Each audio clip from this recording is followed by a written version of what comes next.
Amigos mexas, muy buenos días, tardes o noches, según la hora en la que nos estén viendo en sus diferentes gadgets. Martín Teorio, bienvenido nuevamente aquí en una sede alterna por la situación que conocemos. Y pues bueno, vamos a arrancarnos porque hay mucho de qué hablar esta semana. ¿Cómo estamos en el escenario actual en lo tocante a la pandemia del coronavirus?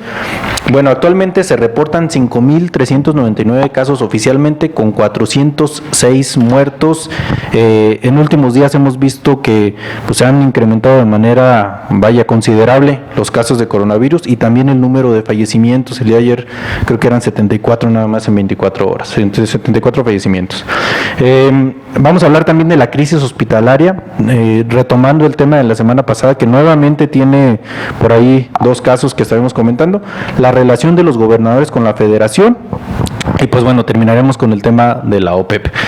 Sus comentarios en relación al escenario actual del coronavirus, Martín Tiberio.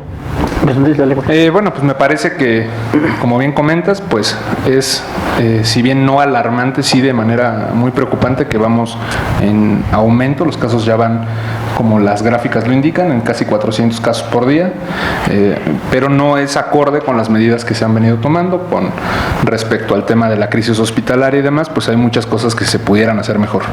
No, pues definitivamente, creo que, como lo hemos dicho, estamos ahorita apenas iniciando. Es algo que creo que mucha gente no ha entendido, dado que por lo menos aquí en Querétaro se ha visto que con el paso de los días se aligera el compromiso que tiene la ciudadanía con respecto a esto, y esto pues puede venir en días próximos a agravar esta situación de la que estábamos precisamente hablando ayer. Sí, se ve gente en las calles y me preocupa. Bueno, la crisis hospitalaria, esto lo retomamos de la semana pasada. La semana pasada platicábamos por ahí el caso de Monclova, el caso de Tijuana y Tlanepantla, tres crisis internas dentro de hospitales que se han suscitado. El día de antier, en Puebla se da un altercado básicamente, ¿por qué sucedió? Pues médicos reclamaban la falta de insumos básicos, y aquí es bien importante acotar: los insumos básicos para protegerse ellos en el ataque pues del coronavirus, pues no los tienen, lo han tenido que pagar con sus propios medios, y a veces ya está empezando a ser difícil el acceso para que ellos inclusive puedan llegar a ellos. Entran en paro, digamos, simbólico, toman la previsión de llamarle a un reportero, a un periodista de Grupo Imagen, que va a documentar el paro simbólico, y pues nada, que la autoridad dentro del hospital lo mandó a sacar. Terminó en un altercado, llegaron a los golpes, golpearon por ahí al reportero, impidiéndole hacer su trabajo. Sí, en pleno ejercicio de sus derechos periodísticos. Una garantía, ¿no?, el hecho de poder comunicar. Y otro caso que se da en la ciudad de Tijuana, pero bueno, impresiones de lo que sucedió en Puebla. No, me parece que la delegada en particular, pues no tienen como una autocrítica. Me parece que pues en su ejercicio de labor periodística este reportero va a documentar los hechos, y que se le reprima de esa manera pues es reprobable. Y bueno, yo considero ayer nuevamente es el discurso de la cuarta transformación del gobierno federal contra la realidad que nos comparte, que hace visible el personal médico en distintas instituciones de salud pública, particularmente en el IMSS.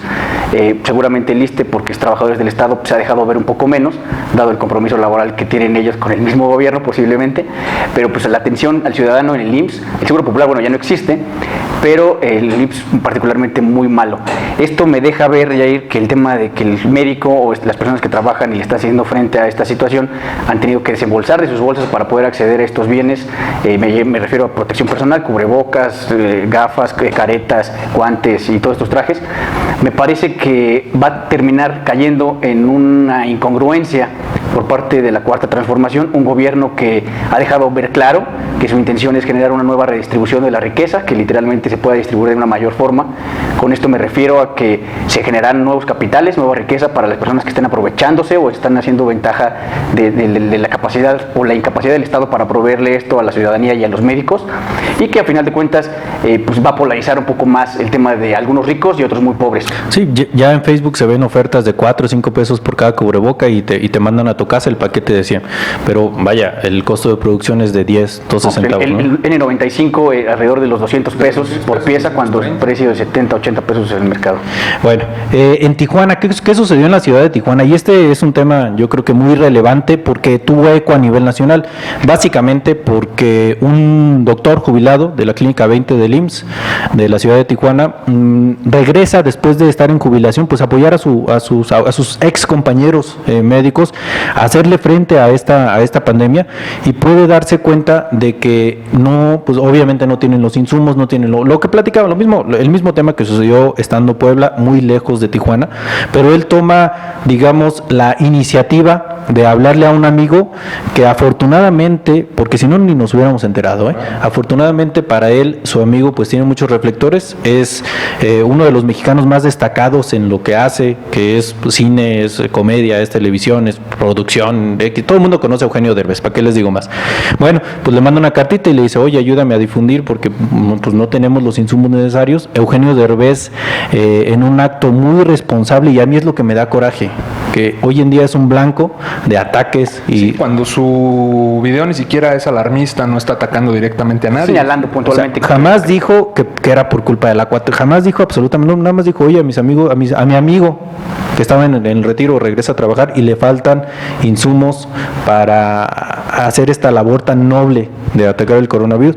Y bueno, al siguiente día, pues primero López Obrador acusando a este y otros personajes de ser utilizados por sus adversarios, por los conservadores, por el neoliberalismo para atacarlo. Lo desmiente también la delegada del IMSS en Baja California. Le dice, señor Derbez, usted está mintiendo en un video. Y yo creo que no han pasado algunas horas cuando por ahí el gobernador Bonilla hizo unos comentarios. Tiberio, coméntanos un poquito. Pues literalmente dijo que estaban cayendo como moscas los médicos en su estado y particularmente en la ciudad de Tijuana. Es algo pues bien desafortunado porque nuevamente reiteramos el tema de que pues es la realidad versus el discurso. Yo no entiendo a qué van o cuál es la intención de ir en contra de la expresión o de la libertad de expresión. De la realidad. Y de la su sentimiento. Porque que están sucediendo. Vamos a dejarlo, y yo creo que es el sentimiento de los médicos. No es posiblemente el daño que puedan recibir ellos, porque pues eso es un compromiso que en este día, al día de hoy, yo considero nuestros soldados haciendo el frente de esto a nuestros médicos, y que a su vez ellos, a poder ser afectados de esto, pues van a generar afectaciones a su familia, a sus hijos, a sus esposos, a esposas, a generar a su familia, por lo que muchos ya se han recluido. Afortunadamente hemos dado cuenta de que a iniciativa privada, algunos hoteles, algunos grupos de personas le han dado refugio o han prestado sus instalaciones para que estas personas puedan aislarse voluntariamente, con la intención de pues, no generar más desorden, ¿no?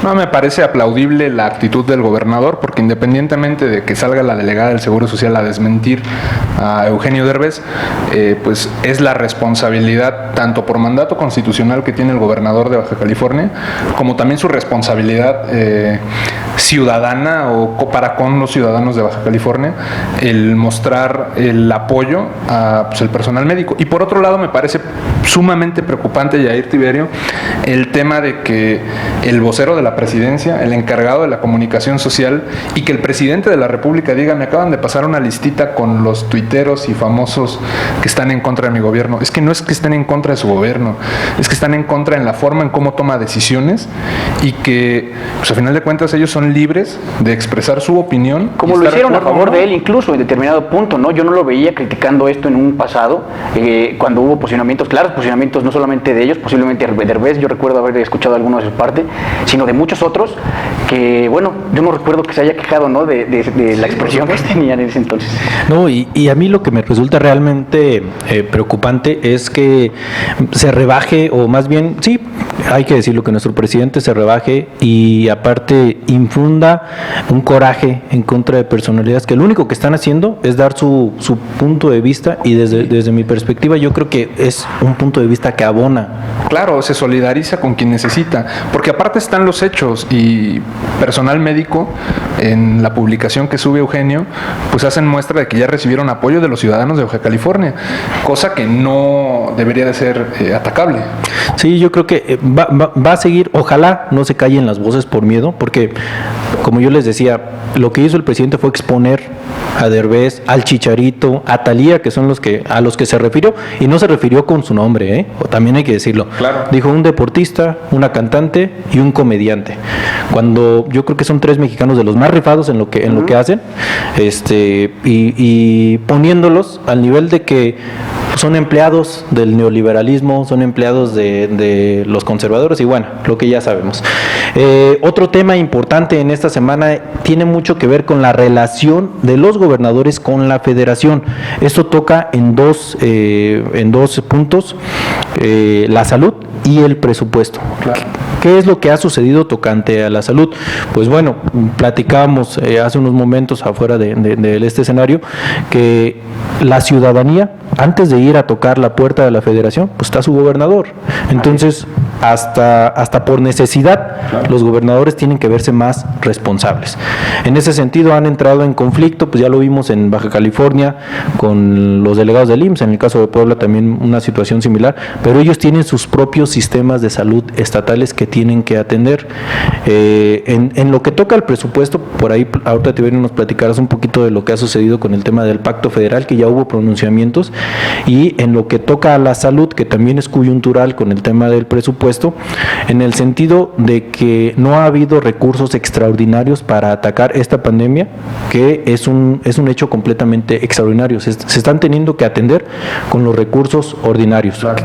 ¿Qué fue lo que sí hizo gobierno federal? Adelantarles un poquito del presupuesto, pero sigue habiendo partos, sigue habiendo accidentes, sigue habiendo histerectomías, cáncer, todo lo corriente, ¿no?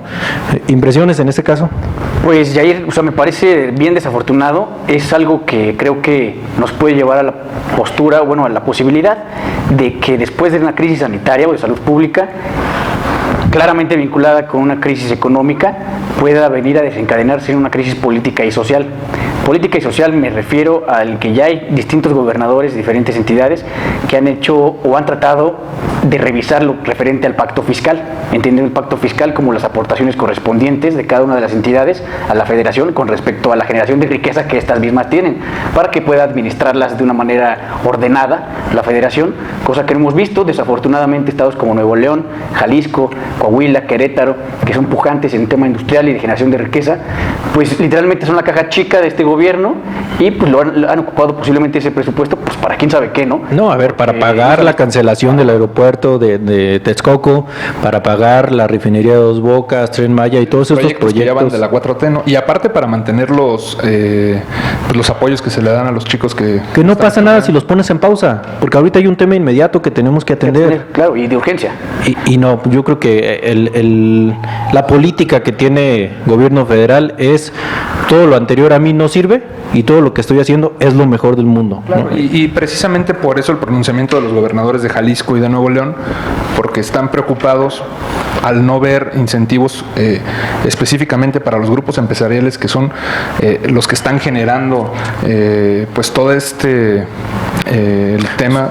Ahí están los empresarios más importantes. Con un doble peso. Y quienes se han visto muy solidarios en muchos sentidos. Estábamos ya revisando información que el hipódromo, el Centro Banamex, el Hipódromo de las Américas va a ser acondicionado por parte de la iniciativa privada como un hospital que va a ser administrado por la Sedena, pero que pues a final de cuentas tiene o se implementó con capital y recursos privados. Claro, 90 camas en el Centro City Banamex. Y estos mismos empresarios... 1,200 van a ser camas, 1,200 camas. Estos mismos empresarios como los 10 de Monterrey, el famoso grupo de los 10, como vaya otros Grupo Ángeles, algunos, son los mismos a los que López Obrador dijo no va a haber opción de que temas fiscales, ni siquiera condonaciones, lo único que pedían... Prórrogas.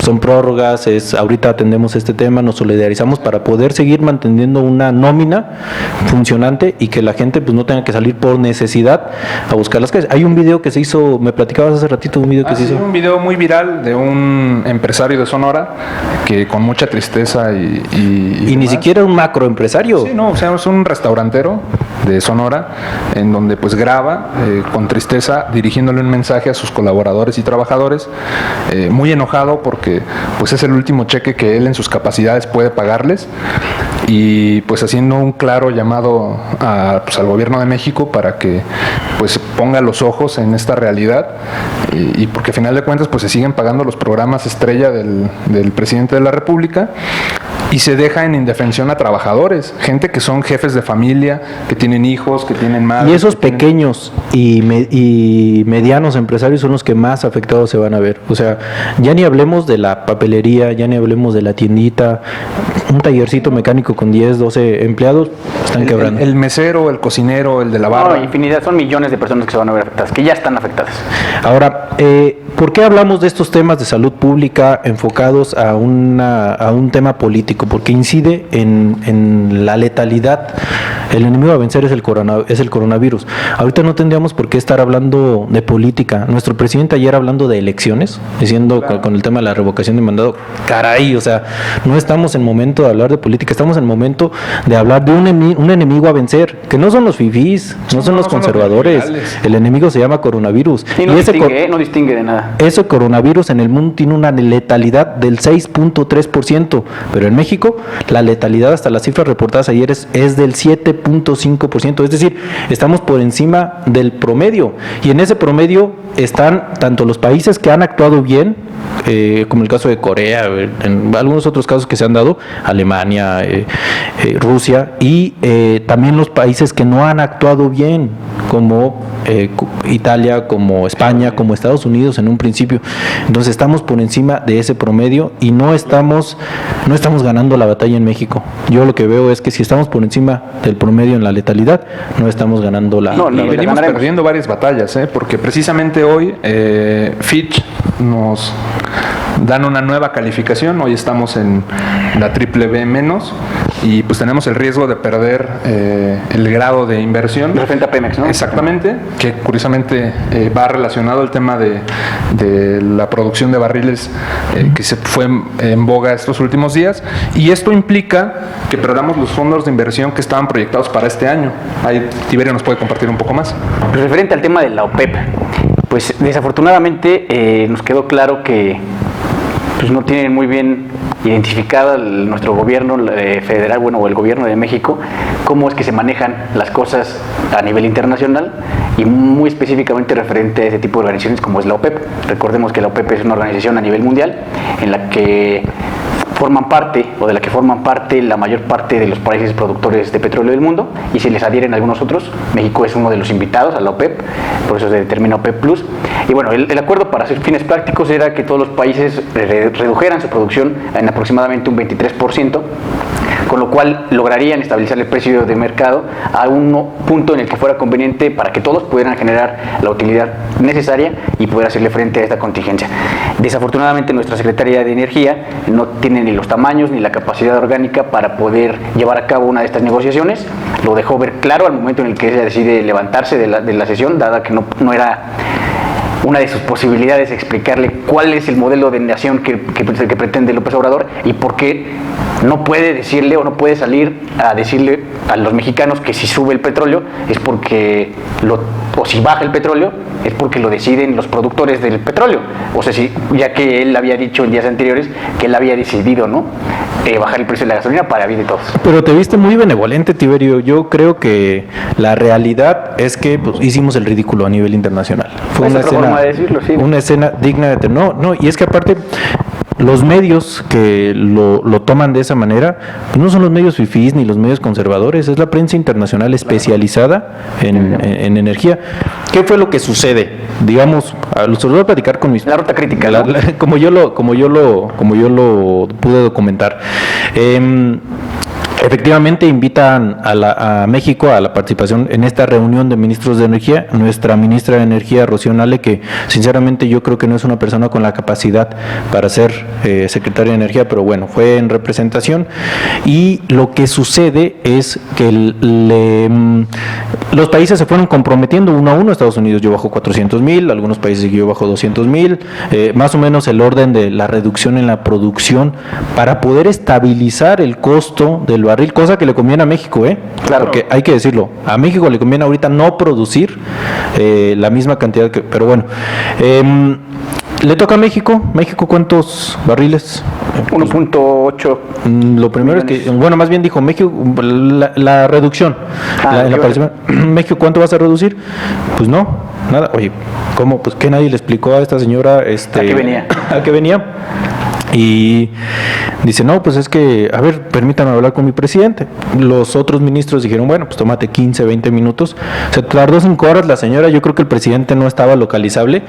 Y eso que ahorita está en su casa, que hay que decirlo, es el Palacio Nacional. Pero bueno, 5 horas después regresa y dice, ya tengo el acuerdo con el presidente. Vamos a reducir nuestra producción de 1.9 barriles de petróleo diario a 1.7 barriles de petróleo. Entonces, por ahí alguien de la OPEP le dijo, oye México, pero pues tú ya produces 1.7 barriles de petróleo diario, ¿no? O sea, ¿y qué es lo que te dice esto? Es la 4T queriendo darle otras cifras a la OPEP. A la realidad, o sea, ahí se paró con la realidad. Al verse exhibida Rocío Nale con este tema fue cuando se para y se va. Tiempo después entra Trump al rescate de los acuerdos y ese sacrificio que va a hacer Trump en cuanto a su producción petrolera, que ojo, también metieron en un problemota a Trump, porque Trump no puede decidir parar así como por una decisión presidencial. Dado que son empresas particulares las que producen el petróleo en su país. Nosotros todavía tenemos esa facultad porque pues es Pemex, está digamos monopolizado el sector el petrolero, pero en Estados Unidos no, y de alguna u otra manera va a tener que pues ver qué hace Donald Trump para poder reducir. Tampoco creo que le cueste trabajo porque si no, no se hubiera comprometido, ¿no? ¿Y a qué costo vamos a pagar nosotros? Eso es otra cosa, es un tema. Un berrinche, ¿eh? No, bueno, hoy podemos ver que los mercados no confían en el acuerdo que tuvo México con la OPEP. Hoy cayó el precio de la mezcla mexicana de petróleo y cayó en un 6.9%, derivado de una caída casi del 10%, a más o menos un promedio de $14 por barril. Y pues como decíamos, esto implica que los mercados internacionales no confían en el acuerdo que sostuvo México con la OPEP y no OPEP. ¿Y cómo lo van a confiar? O sea, es algo bien desafortunado. ¿Y qué confianza puede tener también la política energética de nuestro país si están actuando de esa manera cuando se tratan de hacer acuerdos internacionales o globales en una contingencia de salud como la que estamos viendo? O sea, es pura falta de seriedad, es pura demagogia, populismo, es el discurso o el contradiscurso que maneja el presidente siempre, todo el tiempo, el de los otros datos. No le puedes decir de otros datos a la gente que los genera. Y en un país petrolero como lo es México, que ya no dependemos de los ingresos petroleros como tal para vivir, porque se han venido, si ustedes quieren, con el neoliberalismo o con lo que sea, pero se han venido adoptando una serie de políticas para despetrolarizar los ingresos de nuestro país. Yo me quedo con muchas cuestionantes respecto a este tema. La primera de ellas, pues lo que les comentaba, ¿a qué precio vamos a pagar ese disminución en la protección? Me queda la duda todavía si es que existiera en algún lugar de México alguien que todavía crea que López Obrador bajó el precio de la gasolina después de lo que... Posiblemente, yo creo que por eso mantiene su discurso y por eso no le pudo explicar al resto de los ministros el porqué de la política o por qué la posición que estaba asumiendo. No, y me queda claro que también no se van a salir de su línea discursiva. Hoy en la mañanera, Rocío Nale dice que pues a México le afectaba más que Arabia Saudita porque ellos producen 13 millones o Estados Unidos que producen 13 millones de barriles, pero lo que no le quedaba claro a la secretaria, o es que no lo querían reconocer, que ese es el tema, no quieren reconocer que ese 23% de reducción es generalizado en el mercado internacional para la estabilización del precio. Y significa otras cantidades. Y significa otras cantidades, pero lo que significa es que queda en evidencia el discurso del presidente, volviendo al tema, de que por él baja el precio de la gasolina cuando está claramente marcado mercado que es por precios internacionales. Al apreciarse el petróleo, pues va a haber un ajuste en el precio de los combustibles. No, y aparte lo dijimos, si lo hubiera querido bajar por decreto el presidente, claro que lo hubiera podido hacer, reduciendo el IEPS, y entonces hubiera bajado 5 pesos más posible. el precio de la gasolina, de los que llegó a 14, 13 pesos, ¿no?, por barril. Hubiera podido haber llegado a los 9 pesos por barril, pero fue una decisión que no tomó el presidente de la Pero es que República. hay dos cuestiones. El ingreso de Pemex es con referente al costo que tiene y el precio de venta como petróleo, y otro es muy diferente el ingreso que tiene el Estado por el cobro del impuesto a la gasolina. Ese se configura de una manera distinta y ese pues es estable hasta cierto punto porque es un margen, pues una fórmula. El tema del ingreso petrolero a la exportación, al precio internacional, ese es el que se podía haber visto beneficiado en nuestro país. No lo dejamos o no lo capitalizamos precisamente porque el presidente le debe tener mucho miedo a que la realidad le llegue, o sea, llegue y nos diga, hoy la realidad es esta, y pues quede como pues, algo nos podemos imaginar, ¿no?, frente a la ciudadanía o el pueblo de México. Totalmente. Pues bueno, conclusiones en general del programa. Pues creo que vamos empezando nuevamente, Jair. Creo que seguimos en el arranque de esto, seguimos viendo o tratando de aprender un poco más de cómo se está comportando esto. No tenemos precedentes, vamos construyendo, trabajando sobre la marcha. Ahora sí que, como dice, vamos abriendo brecha. Y ojalá que, si bien el presidente no lo ha hecho, ojalá retome o reconsidere sus decisiones para poder salir pues, de una mejor manera en ese sentido, que la sociedad siga haciendo su parte, que creo que es necesario hacer más y que, bueno, pues ojalá lleguemos a buen puerto. Martín. Invitando nuevamente a que los ciudadanos se sigan solidarizando desde las medidas más básicas como quedarse en su casa, salir a lo esencial nada más, bien por aquellos que se han tomado el tiempo de donar algo en sus negocios, solidarizarse con quien menos tienen, mal por las autoridades que quieren minimizar las cosas, ocultar pues ciertas cifras, bien por aquellos gobernantes que están dando la cara ante la adversidad, y pues decirlo nada más que no nos queda más que pues estar juntos en esto y ponerle pues el mejor ánimo y la actitud. Y pues yo comentar, hay que prepararnos para la fase 3, ya es inminente y está en el futuro próximo muy muy cerca ya de nuestra realidad. Hay que prepararnos. ¿Y a qué me refiero con prepararnos? Pues básicamente estar bien de mente y bien físicamente, porque se viene un encierro ahora sí ya obligatorio. Un mensaje que yo sí quisiera darle a Eugenio Derbez, al Chicharito y a Thalía: Perdón porque nuestro presidente, digo, ustedes también son mexicanos, pero perdón porque nuestro presidente actuó de una manera muy irresponsable con sus familias, muy irresponsable con ustedes. Invitarlos a que no se callen, a que así como lo hicieron de una manera, yo estoy orgulloso de ustedes, de los tres. Mexas, muchas gracias. Hasta la próxima. Jair. Estamos a la orden.